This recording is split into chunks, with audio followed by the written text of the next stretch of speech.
He built empires out of foam and string. He created entirely new psychedelic worlds that defined the childhoods of millions of people. HR. Pufnstuf, Land of the Lost, The Donnie and Marie Show. He spent more than 80 years pulling the strings so that the rest of the world could smile. And then on a quiet Friday morning in April 2026, the master puppeteer simply let go. Sid Krofft died at the age of 96. No dramatic curtain call. No roaring audience. Just a peaceful sleep in a friend's house in the Hollywood Hills. But what happens when a man who engineered happiness for the entire world has to face the brutal, unscripted reality of his own life? What happens when the person who built his entire career alongside his brother has to watch that brother fade away, leaving him completely alone? Think about that for a second. Have you ever spent so much of your life making sure everyone else was entertained, provided for, and happy that you forgot how to deal with the silence when the room finally empties out? Leave a comment below, because that exact question is at the absolute heart of this story. In April 2026, the news of his death made global headlines. But Sid Kroft's story does not begin in a sunlit Hollywood bedroom.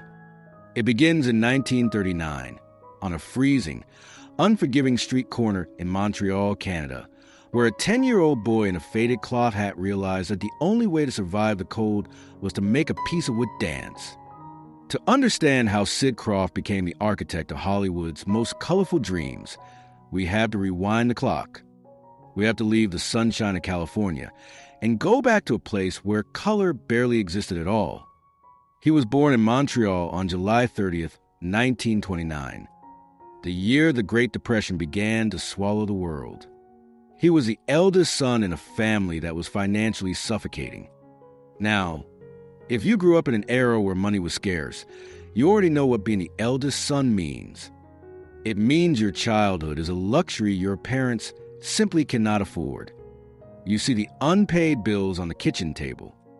You hear the hushed, panicked arguments through the thin walls at night. You realize very early on that you have to help carry the load. By 1939, Sid was just 10 years old, and he was already going to work. Picture Montreal in the dead of winter. The cold that does not just make you shiver. It bites right through your clothes and settles deep into your joints. On a freezing street corner, under the yellow, flickering glow of a municipal street lamp, a 10-year-old boy set up a crude, makeshift wooden stage. He was wearing a cheap, flimsy cloth circus hat, trying to look like a professional showman. He had taken whatever pennies he could scrape together and bought his very first puppet. It was handmade. The paint was already fading. But in Sid's small, freezing hands, that piece of carving became a lifeline. He stood out there in the biting wind, pulling the strings. Clack, clack, clack. The wooden feet of the puppet tapped against a makeshift board. He forced himself to smile. He danced the puppet around, trying to catch the eye of exhausted factory workers and businessmen hurrying past in their heavy winter coats.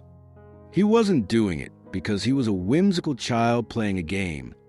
He was doing it because he needed strangers to drop coins into his hat so his family could eat. See, that is the exact moment Sid Krofft learned the ultimate rule of show business. Entertainment is not just art, it is survival. If you can capture people's attention, if you can make them forget their own miserable commute for just 60 seconds, they will pay you. The puppet was his shield against the cold. And it worked. But when you learn to survive on the streets, you grow up dangerously fast. The family eventually immigrated to the United States, chasing the promise of better work. By the time Sid was a teenager, he wasn't just performing on street corners anymore. He had completely thrown himself into the grueling, nomadic grind of live entertainment. He joined the Ringling Brothers and Barnum and Bailey Circus. He performed in vaudeville. He was traveling, hustling, constantly trying to elevate his act. He was navigating a tough adult industry while he was barely old enough to shave. But nothing paints a clearer picture of Sid Kroft's bizarre, accelerated childhood than what happened when he hit the stages in New York City. Fast forward to the early 1940s. He is not even 13 years old yet. He is a kid, but he isn't performing in a school play, and he isn't entertaining other children at a matinee. Sid is standing in the smoky, dimly lit backstage wings of a gritty, adult-only burlesque house. Imagine the sensory overload of that environment. The heavy, suffocating smell of stale cigar smoke mixed with cheap floral perfume and spilled liquor. The loud, brassy band playing a slow, grinding rhythm. The sound of grown men shouting and whistling from the dark auditorium. And right there, in the middle of all this adult vice, stands a prepubescent boy holding a wooden crossbar. But he wasn't manipulating a cute clown or a funny dog. Sid engineered a highly specific marionette for this crowd. He walked out onto the stage and operated a puppet dressed in provocative, miniature lingerie. He pulled the strings, making the wooden doll mimic the seductive, teasing routines of the actual striptease dancers who shared his dressing room. The crowd of adult men went wild. They laughed, they cheered, they tossed money. Decades later, sitting in his comfortable Los Angeles home, Sid would actually laugh when interviewers asked him about this. He smiled his famous dimpled smile and said that at the time, seeing backstage nudity and being surrounded by the gritty underbelly of adult nightlife felt completely normal to him. He didn't think twice about it. Now, think about that for a second. A 12-year-old boy working in a topless burlesque show, thinking that this is just a normal Tuesday night. Why did it feel normal? Because when you are raised in financial desperation, you do not have the luxury of protecting your innocence. You do whatever pays the rent. If the crowd want a dancing clown, you give them a clown. If the crowd want a burlesque puppet in lingerie, you build a burlesque puppet in lingerie. But there's a psychological cost to growing up in the shadows of an adult world. You learn to detach. You learn to stand behind a piece of wood and let the puppet take all the attention, all the judgment, and all the applause. The puppet takes the risks, while the boy holding the strings remains hidden in the dark. He was mastering his craft. He was getting better, faster, and more ambitious. Throughout the 1950s, he took his marionettes and toured across Europe. He honed his skills until they were razor sharp. He got so undeniably good at manipulating those strings that he ended up appearing as the opening act for Judy Garland herself. "We sold out everywhere," he later recalled. "And it gave me another elevation. He was tasting the big leagues. The money was getting better. The audiences were getting larger. The shivering boy under the Montreal street lamp had transformed into a seasoned, battle-tested professional. He packed his bags and set his sights on the ultimate prize. He was heading to Hollywood. He thought he had paid his dues. He thought he had survived the hardest parts of his life in the freezing Canadian winters and the smoky New York burlesque clubs. He believed that California was going to hand him a mansion and a television studio the second he stepped off the train. He was wrong. Hollywood does not care how hard you worked as a kid. It does not care that you opened for Judy Garland. When Sid Krofft arrived in the golden city of Los Angeles, it did not roll out a red carpet. Instead, it handed him the keys to a damp, suffocating closet. And it forced him to listen to the movie stars dancing directly above his head, just to remind him exactly where he stood. When you arrive in Los Angeles with a suitcase full of puppets and a head full of dreams, the city doesn't immediately hand you a television network. It tests you. It wants to see exactly how much humiliation you are willing to endure before you pack up and go home. For Sid Krofft, that test took place inside the Chateau Marmont. Now, if you know anything about Hollywood history, you know the Chateau Marmont. It is a legendary, castle-like hotel perched on Sunset Boulevard. It was the ultimate playground for the absolute elite of the entertainment industry. Movie stars, rock legends, studio moguls, they all went there to party, to make multi-million-dollar deals, and to live like absolute royalty. But Sid wasn't renting a penthouse suite. He didn't have the money for that. He needed to be close to the action, but he had to do it on a shoestring budget. So he managed to rent a room in the hotel. But it wasn't a guest room. It was a tiny, cramped janitor's closet. Picture this. You are a guy who just sold out theaters in Europe, opening for Judy Garland, and now you are sleeping in a dark, damp storage space. The sensory reality of that closet was incredibly depressing. The air was heavy, carrying the stale, sour smell of damp concrete, old dust, and mildew. There was only one tiny window in the entire space. Every afternoon, a single, slanted beam of sunlight would pierce through the glass and hit the floor. That was his only connection to the outside world. And the psychological torture of that room was even worse than the smell.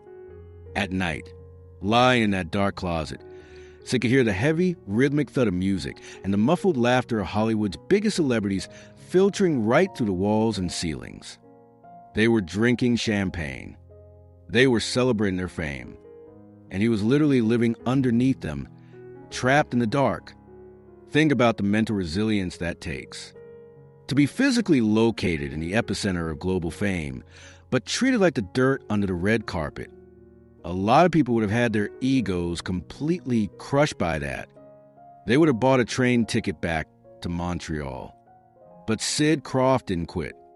He realized something crucial in that dark room. He realized that talent alone wasn't enough to break down the heavy mahogany doors of Hollywood studio executives. He was a visionary. He was a creator. But he was not a bulldog. To conquer this town, he needed an enforcer. He needed his younger brother, Marty. When Marty Krofft joined Sid in Los Angeles, the game completely changed. They were the perfect, indivisible machine. Sid was ahead in the clouds, the guy who could imagine hallucinogenic worlds, design crazy creatures, and pull the strings. Marty was the boots on the ground. Marty was a tough, pragmatic businessman who would walk into a boardroom, look an executive dead in the eye, and refuse to leave until a contract was signed. They didn't just knock on Hollywood's door. They completely blew it off its hinges. In the 1960s, they teamed up and launched something nobody had ever seen before, Les Poupées de Paris. It was an adults-only musical revue featuring incredibly intricate, sometimes topless marionettes. They took it to the World Fairs in Seattle, New York, and San Antonio. It was always a no. One attraction, Sid later recalled, because no one ever saw anything like it. That was my goal. They took that massive success and pivoted directly into television. They opened the Showbusiness Factory. And throughout the 1970s, Sid and Marty unleashed a tidal wave of bizarre, colorful, entirely original programming onto American television screens. HR, Pufnstuf, Land of the Lost, The Donnie and Marie Show. They created massive, oversized puppet costumes. They built psychedelic sets. They captured the imagination of an entire generation of kids who would wake up early on Saturday mornings just to see what the Krofft brothers had dreamed up next. The money poured in. The fame arrived. The industry that had once shoved Sid into a janitor's closet was now handing him a Lifetime Achievement Emmy Award. The Krofft brothers got their names cemented into a star on the Hollywood Walk of Fame. They even had a theme park in Atlanta called the World of Sid and Marty Krofft. The geography of his life had entirely inverted. He wasn't in a damp closet anymore. Sid bought a massive, sprawling home in Los Angeles. He lived there for over 5 decades. But here is the most fascinating, deeply psychological detail about Sid Kroft's success. Even with a multi-million-dollar estate, a giant house on solid ground was simply not enough. The memories of that claustrophobic basement never truly leave a person. To prove that he had survived, he needed to go higher. So he built a treehouse, high up in the branches of a massive eucalyptus tree on his Los Angeles property. Sid constructed a hideaway. The heavy, sour smell of the Chateau Marmont closet was permanently replaced by the sharp, clean, medicinal scent of crushed eucalyptus leaves. The vibrating, oppressive ceiling of the hotel was replaced by the endless, open blue canopy of the California sky. And he didn't just build it to look at it. He climbed it. Even as an old man, well into his 90s, Sid would walk out of his mansion, approach the wooden ladder, and pull himself up. The ladder going up is a step at a time, he told an interviewer when he was 95 years old, looking back on his career. And it takes a long way to get to the top. I still go up there at 95 years old. My life has been so exciting because every day I wake up and am grateful I was allowed to do all these incredible things. He climbed that tree because he needed to physically stand above the world that once tried to bury him. He climbed it to remind the shivering 10-year-old boy in Montreal that they had made it. They had won. It is an incredible, triumphant image. The 95-year-old master puppeteer, standing high in the branches of a eucalyptus tree, surveying the empire he built from absolutely nothing. But every empire has a structural vulnerability. You can outsmart poverty. You can out-hustle the ruthless executives of the television industry. You can even build a treehouse to escape the ghosts of your past. But the one thing you can never, ever outsmart is human biology. The Showbusiness Factory was a two-man operation. Sid and Marty. They shared the name, they shared the victories, and they shared the exact same blood. Sid could pull the strings of his puppets and make them live forever. But he could not pull the strings of his brother's internal organs. As the calendar rolled into the late months of 2023, the bright, psychedelic colors of the Krofft empire were about to be violently replaced by the cold, sterile, terrifying beeping of a hospital monitor. The bulldog who protected Sid his entire life was suddenly in a fight of his life. And for the first time in over 6 decades, Sid Krofft was about to find out what happens when the other half of the machine simply powers down. When you build a machine that requires 2 keys to turn on, what happens when one of those keys is permanently lost? For over 60 years, Sid and Marty Krofft were a two-headed monster. They were an absolute force of nature in Hollywood. They shared the same brand, the same office, the same unbelievable victories, and the exact same blood. Sid dreamed up the wild, colorful creatures, and Marty went into the boardrooms to fight the executives for the money to build them. They were completely, fundamentally codependent in the best possible way. But as the calendar hit November 2023, the loud, chaotic, incredibly fun world of the Showbusiness Factory was suddenly replaced by the cold, terrifying reality of a hospital room. Marty Krofft was 86 years old, and he was dying. It wasn't a sudden accident. It wasn't something you could negotiate your way out of. It was kidney failure. Now, kidney failure is a brutal, exhausting process. The body's natural filtration system simply shuts down. The energy drains away. The vibrant, booming, aggressive personality that made Marty one of the most feared and respected producers in television was slowly being quieted by his own failing biology. Sid was 94 years old, and he was standing right there by the side of the bed. Imagine being 94, standing in a sterile, fluorescent-lit hospital room, listening to the rhythmic, mechanical hum of the medical monitors keeping your brother alive. The smell of clinical bleach and iodine is heavy in the air. You look down at the man who has fought every single battle right next to you since you were both kids. This is where the brutal irony of Sid's life really hits you. Think about what Sid Krofft did for a living. For 8 decades, he was the absolute master of manipulation. He had hands that could perform magic. He could take a heavy, lifeless block of carved wood, attach 36 different strings to its joints, and make that would jump, dance, laugh, and cry. He knew exactly which thread to pull to create the illusion of life. He was a god in the world of puppets. But standing next to Marty's hospital bed, Sid realized the terrifying, ultimate truth of human existence. He had no strings. He could look at his brother's pale skin. He could see his chest struggling to rise and fall under the thin hospital blanket.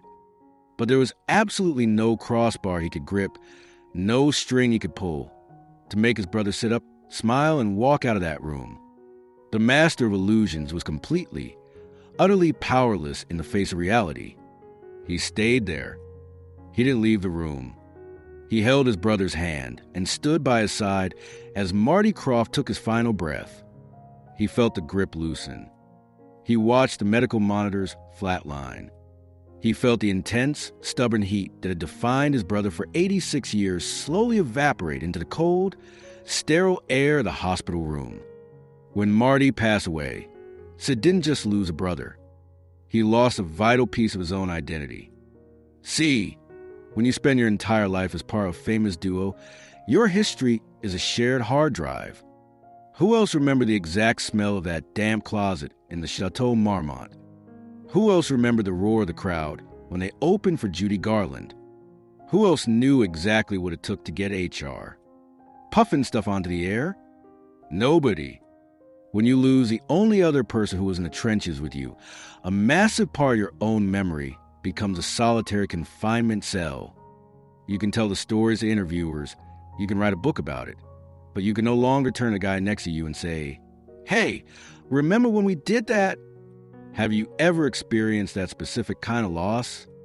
Think about the person who knows you best, the person who has witnessed your highest highs and your lowest lows. Have you ever felt the crushing, suffocating vacuum that happens when you realize you are the only one left who remembers how the story actually happened?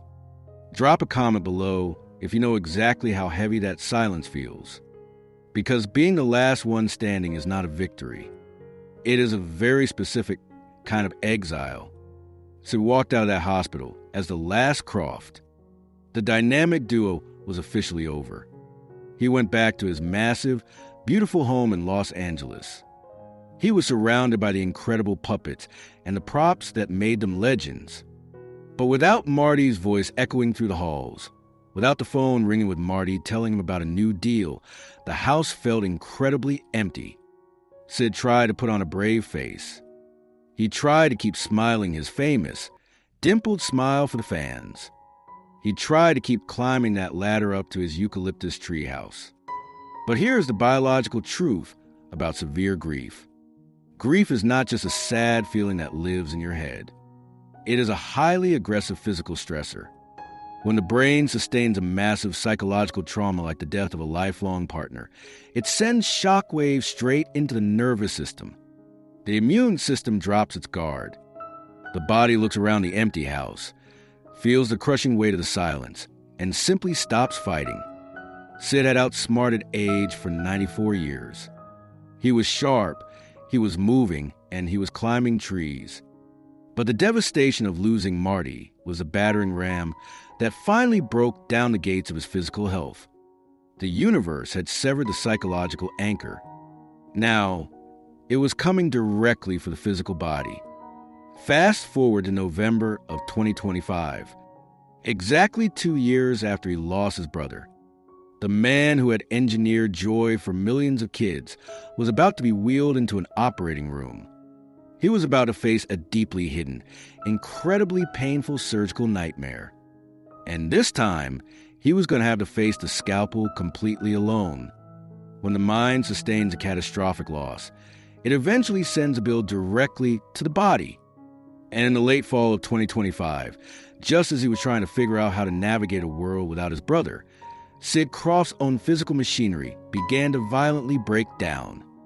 The man who had spent nearly a century moving with the frantic, nonstop energy of a street hustler was suddenly forced onto a hospital operating table.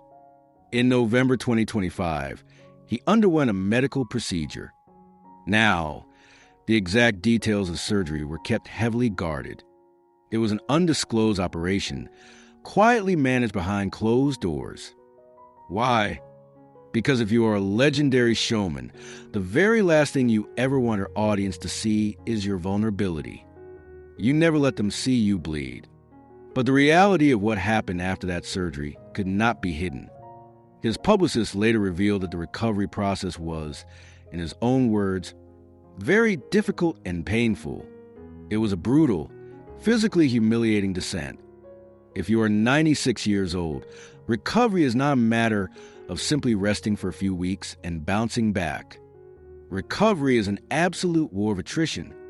The joints ache with a deep, grinding dullness.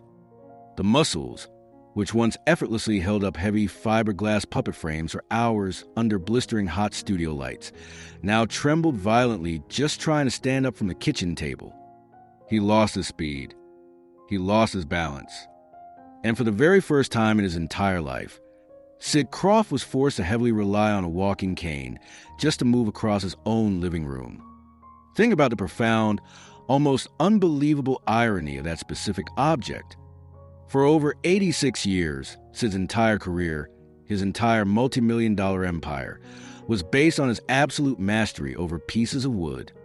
He took carved wood, attached strings to it, and forced it to defy gravity. He made wood dance. He made wood sing. He made wood feel completely alive. He was the undisputed master of the timber. But now, the dynamic had completely, brutally inverted. He was gripping the polished handle of a wooden cane with frail, trembling fingers.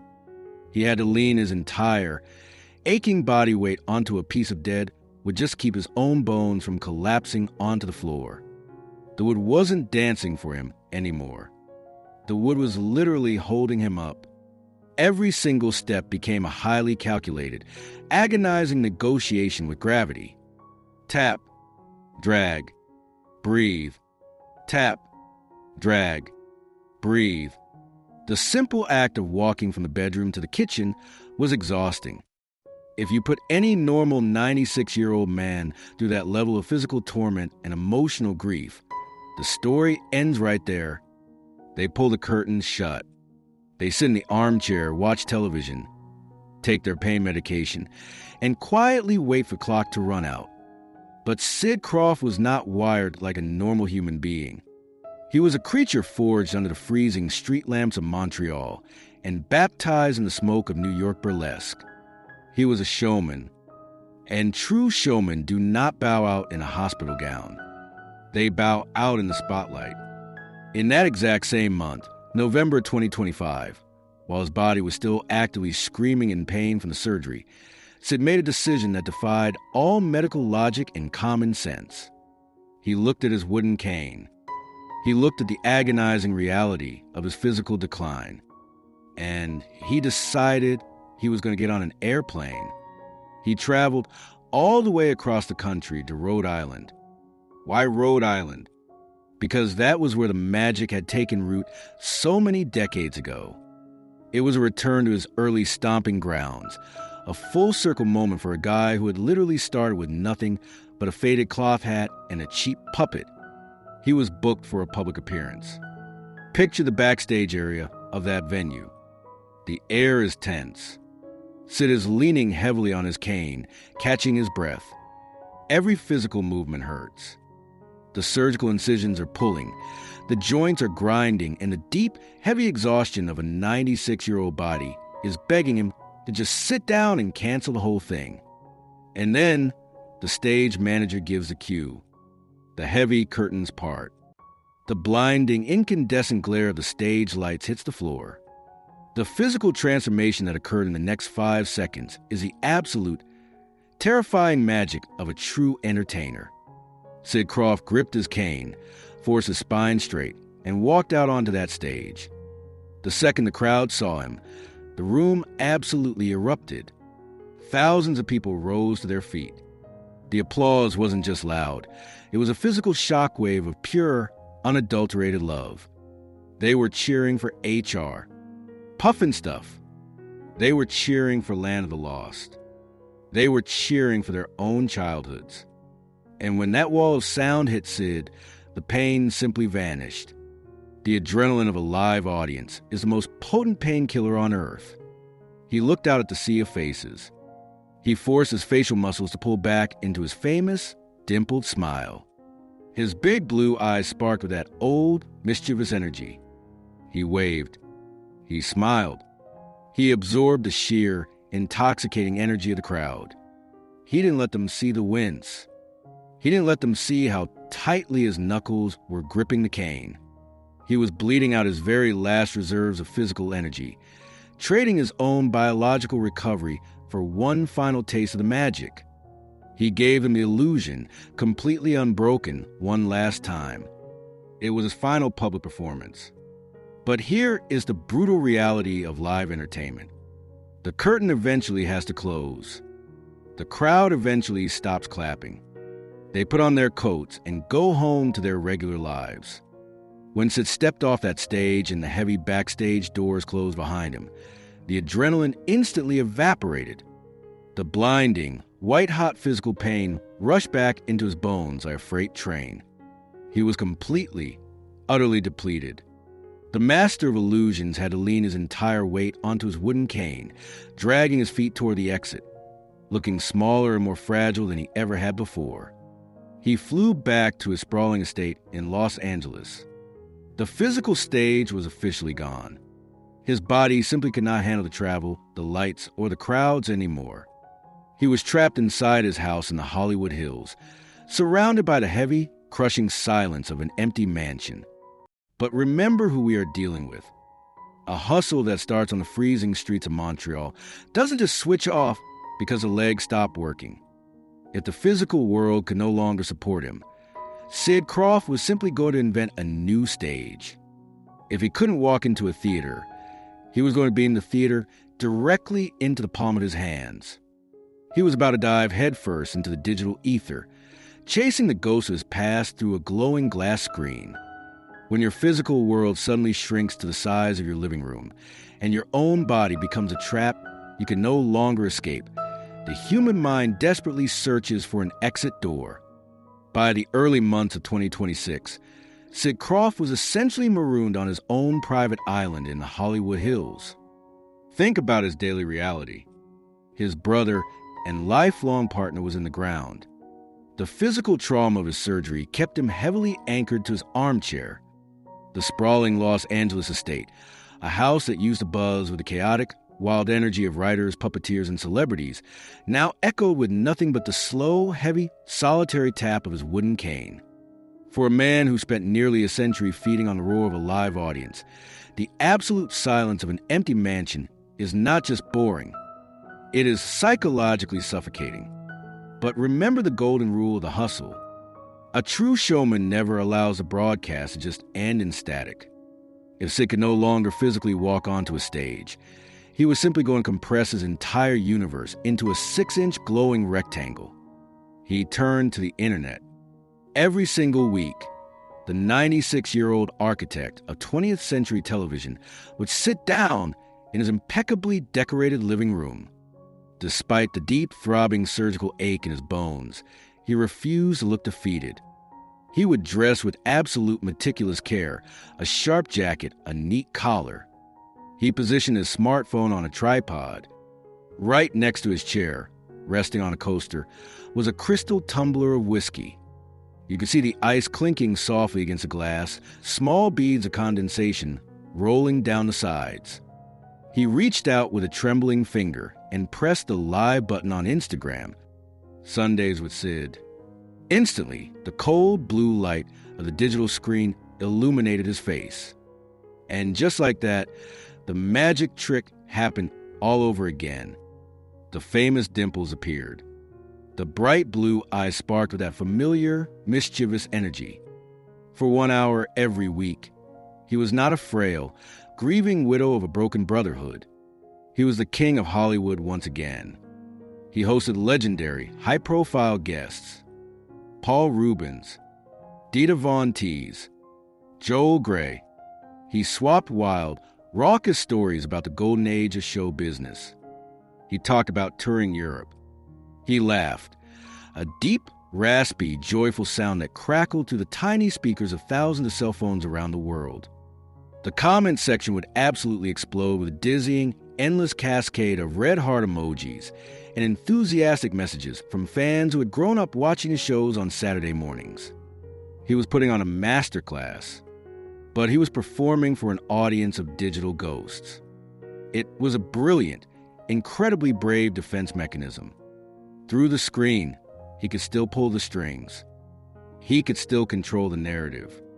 He could project the perfect illusion of the cheerful, unbothered creator, sitting by the fire with a glass of scotch, completely untouched by the savage cruelty of time, illness, and grief. But here is the brutal, unforgiving reality of a digital audience. It has absolutely no physical weight. You cannot feel the heat of their bodies in the room. You cannot hear the specific, resonant pitch of their applause. They are just glowing pixels trapped under a layer of Gorilla Glass. They are not actually there to catch you if you fall. And then comes the darkest, most terrifying moment of the week. The moment when the hour is up. Sid would smile his famous smile, wave to the tiny lens of the phone camera, thank everyone for joining, and tap the screen to end the broadcast. Click. The screen instantly snapped to black. The glowing hearts vanished. The comments stopped scrolling. The silence that crashed back into that living room the very second the broadcast ended was absolute and suffocating. It was a heavy, physical vacuum that pressed against his eardrums. Sid would sit there in his armchair, staring at his own dark, distorted reflection in the black screen of the phone. The adrenaline of performance would rapidly drain from his bloodstream. And what was he left with? Nothing but the cold ice melting in his whiskey glass and the deep, persistent throbbing of his surgical scars. He had thousands of people telling him they loved him in the digital ether. But in that massive, quiet house in the hills, there was absolutely no one left for him to reach out and actually touch. There was no brother to argue with. There was no studio executive to pitch to. There was only the wood of his cane and the wood of his puppets, staring silently down at him from the shelves. See, this is the hidden tax of being the entertainer. Have you ever experienced the profound, hollow exhaustion of performing a version of yourself just so the world doesn't see how badly you are hurting? Think about it.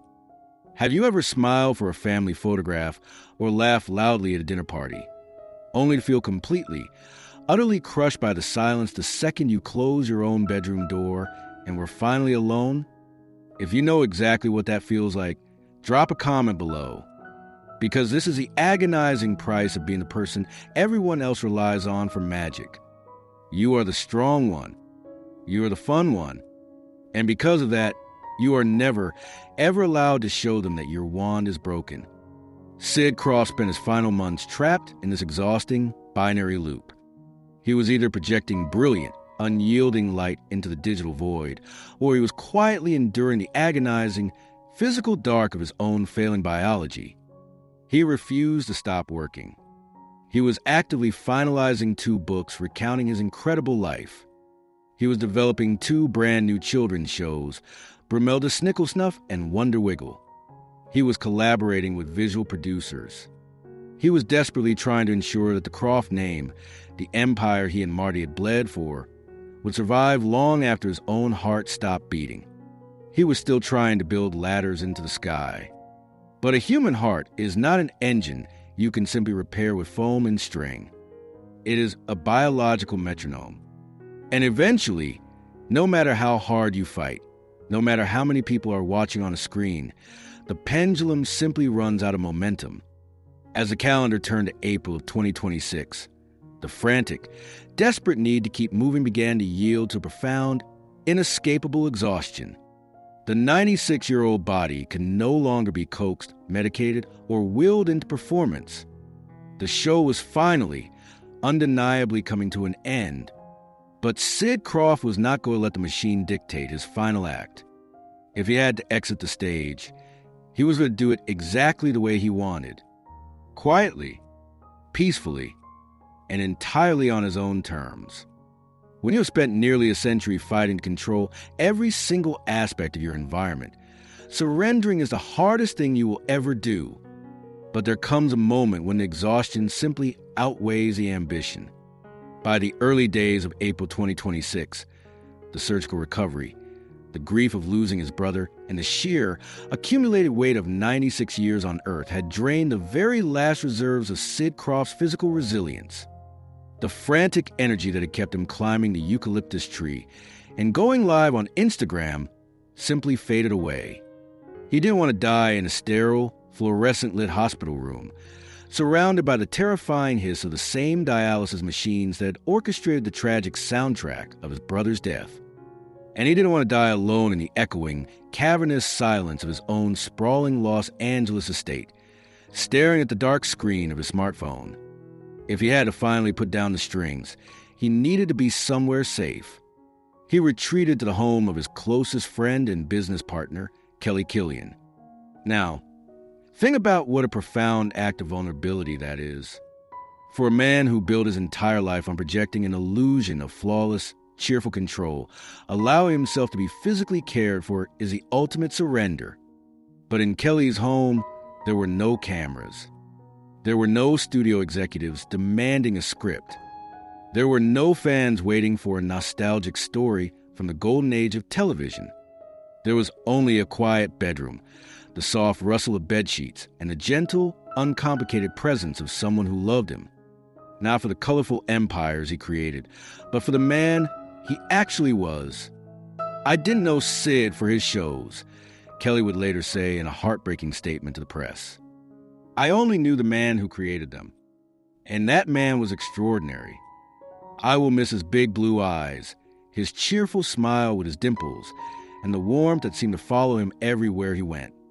To be loved purely for your existence, rather than your performance, is the ultimate sanctuary. It is the one thing Sid had been searching for since he was a shivering 10-year-old boy under a street lamp in Montreal." It was Friday morning, April 10th, 2026. The frantic, carnivorous machinery of Hollywood was already waking up just a few miles away. Deals were being aggressively struck in boardrooms.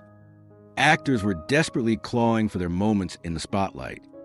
The relentless, loud pursuit of fame and immortality was churning in the smog-choked valleys below. But inside the bedroom, the air was completely, beautifully still. The morning light broke over the Hollywood hills, catching the dust motes in the air and falling in a soft, golden rectangle across the edge of the bed. The harsh, biting wind of the Canadian winter was a lifetime away. The suffocating, damp smell of the Chateau Marmont closet was permanently erased.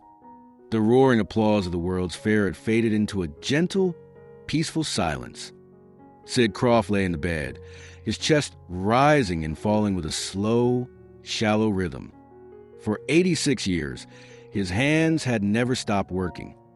They had gripped the cheap twine of crude wooden puppets in the freezing snow. They had manipulated the provocative strings of burlesque marionettes in smoke-filled New York theaters. They had signed multi-million-dollar television contracts.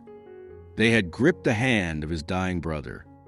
And they had leaned their entire, agonizing weight onto a heavy wooden cane.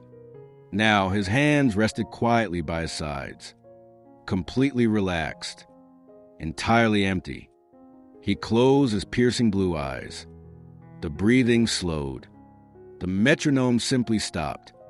His spokesperson would release a statement saying he'd passed away peacefully in his sleep and that the cause of death was natural. And in the brutal, chaotic theater of human existence, there is nothing more profound than a natural conclusion. There was no tragic accident on a highway. There was no sudden, violent disease.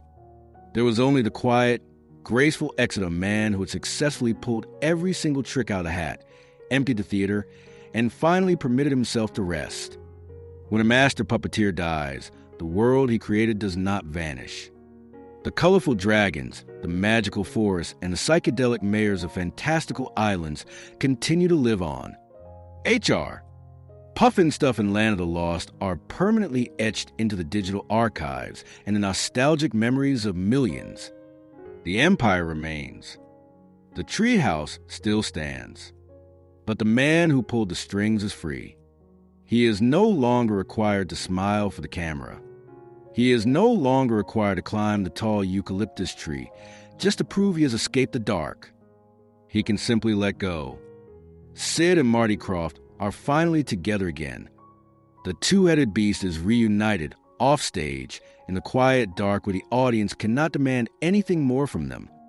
Here is a question for those of you who have spent your entire lives carrying the weight of other people's expectations. Whether you build a business empire, raise a family, or simply fought to survive a difficult past, have you ever felt the crushing exhaustion of being the one who always has to be strong? What would it feel like to finally put down the strings, to stop performing, and to simply be loved for exactly who you are in the quiet? Share your thoughts and your stories in the comments below.